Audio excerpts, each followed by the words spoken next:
Spider-Man is in a really good place right now. He just had a new game a couple years ago that was pretty good. The new show has been met with almost unanimous praise among critics and fans alike.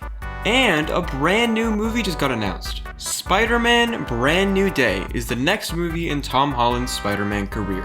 And I'd be lying if I said I wasn't a little worried. It's no secret to anyone who watches this channel that the MCU Spider-Man is not exactly my favorite version of the character, but I still want to see him succeed.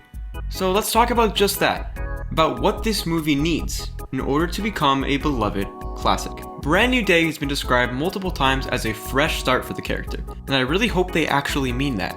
I want this movie to have almost nothing to do with the previous ones at all. I unironically think the best direction to take this film is to just move forward and not bring up the past. And I have a feeling that's what they're trying to do. We all know how the ending of No Way Home had Spidey's life turned upside down like it was Fresh Prince of Bel-Air, but what if it was a literal reset? What if that was Marvel saying, okay, we're gonna start completely fresh? I see this movie as a reboot of sorts, a new Spider-Man adventure that can stand on its own. I mean, that's what it sounds like this is, a real fresh start. I really think this version of Spider-Man needed another chance to shoot his shot and become one of the greats. And this is his chance to give us a really good story with the character. Besides Homecoming, that was still pretty good. So now that we have a reset Spidey, we have a lot of opportunities. I do think it was kind of stupid for No Way Home to use up a ton of Spidey's classic villains, but there's still other stuff we can adapt. In fact, it's being said that this movie might adapt the Brand New Day storyline, which is definitely a divisive decision amongst fans to say the least. Brand New Day isn't exactly regarded as the best Spider-Man story of all time, but you gotta remember it's not going to be one-to-one. There has never been a Spider-Man movie ever that adapts a story entirely accurately. It's most likely going to be inspired by that story, like a loose adaptation. Kind of like how No Way Home was inspired by One More Day. The most I think they'll pull from this story is having Mr. Negative be introduced in the franchise and probably having Peter work at the Daily Bugle. Although apparently Sadie Sink is going to be in this movie too. First off, I love Stranger Things, so anything from that show is an immediate win, including people. But the real question here is who she'll be playing. Some have speculated she'll be playing a proper Mary Jane Watson. I think that could be cool, but I don't really see that happening. As much as I want to see them try to adapt MJ accurately for once, it would be pretty weird for general audiences to just have a new MJ to connect to. It would just be too confusing. Some crazy people have even speculated she'll play Mayday Parker from the Raimi universe. That would be horrendous. Please do not do that. I think I speak for everyone when I say that this movie does not need to be a multiverse story. It's gonna tie into Doomsday one way or another, but I'd be totally content with them just pulling another Ant-Man and the Wasp by having the very end show how Peter's life is gonna change after the events of the previous Avengers film. Just let this be Peter's story. Now that he's a blank slate, it would be a huge slap in the face for them to just go right back to doing multiverse crap. I honestly don't have any good guesses as to who Sadie will be playing. Unfortunately, it won't be Max Mayfield, although it's possible she could play someone else, like Gwen. I know a lot of people saw her red hair and immediately jumped at the idea of her playing Mary Jane, but actors have obviously changed their hair for movies before, so it's not entirely out of the realm of possibility. If she does end up playing Mayday, I would love if they just had a separate Spider-Girl movie franchise set in the Raimi universe. That would be much more palatable. Sorry, I had to burp for a second. I think it would do pretty well too. I mean, just having it in the Raimi universe is enough for fans and casuals alike to gravitate towards it in some capacity. Not only that, but also the fact that they'd be adapting a Spider-Person who never really gets any love. Anyway, if I haven't made it clear already, I think this is the MCU Spider-Man's big chance to be special. He's gonna make money in the box office regardless, but to me, I see this as his last chance. The Sonic Frontiers of this franchise, if you will. Another thing I want to talk about is the suit. Apparently, some people are saying they're replacing the final swingsuit for a new one, and even though it does seem likely based on their track record, it's not confirmed that's going to happen. That rumor came from people misconstruing a comment from the director on how they were all geeking out over the suit. Nothing was said about a new suit. They were probably just referring to the fact that the final swingsuit was finally going to be made into a real physical costume instead of being entirely CGI like it was in No Way Home. Obviously, I really hope they don't change the suit, at least not yet.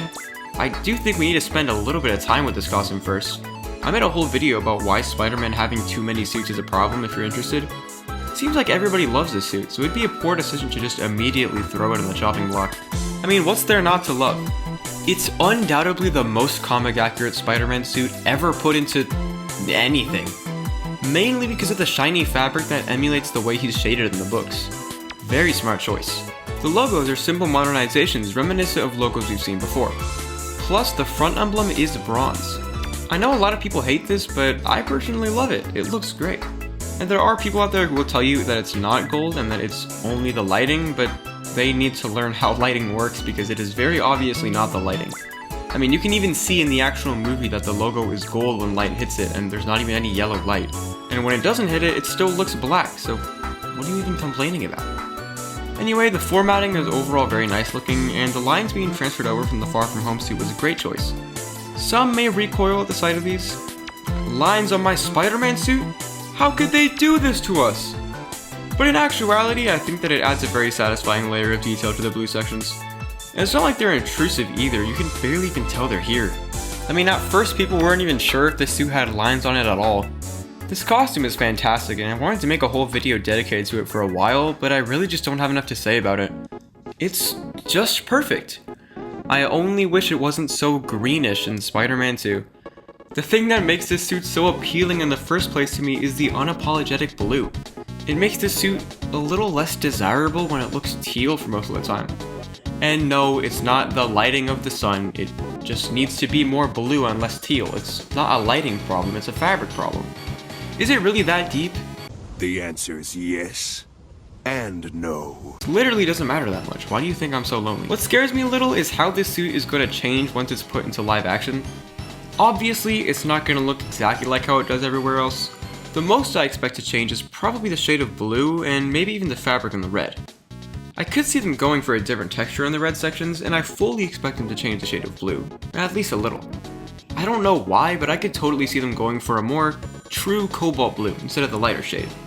I like them both equally, so it doesn't really matter to me. For Spider-Man, the only instance we have of them changing a CGI suit when brought into a physical form is the Stark suit. In Civil War, the suit looked fantastic, and in Homecoming it still looks fantastic, just slightly less fantastic. I still love this suit to death though, it's honestly one of the best live-action Spider-Man suits ever. When they made the physical suit, they decided that they were going to change the blue to be much brighter, and do anything that they could in post to remove all wrinkles. I don't think this was a horrible idea, but the darker blue hid the lines so well, which is the #1 thing people complain about with this suit. With the final swingsuit, I don't think it'll have a super drastic change, but I wouldn't expect it to look 1-to-1 with the concept art. However, if they do redesign the suit, I think it's pretty likely they'll just slice up the shoulders a bit, and the belt, maybe change the colors and give it a new logo. I don't think they do anything crazy with it, to be honest. But anyway, this movie better be good. And I have a feeling it will be, even if I am worried. That's kind of all I have to say for today. Except that today is our second giveaway Monday. Today I'll be announcing the winner of the Sonic 3 poster from last week. Now we move on to our next giveaway. The first physical sign drawing, so you can frame it or whatever. Enter the giveaway by commenting #giveawaymonday2 down in the comments.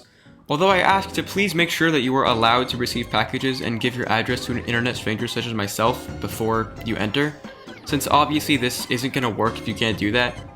Don't forget, next week we're giving away another drawing, and for week 4 and 5, we're giving away 2 TRZ 5K hoodies.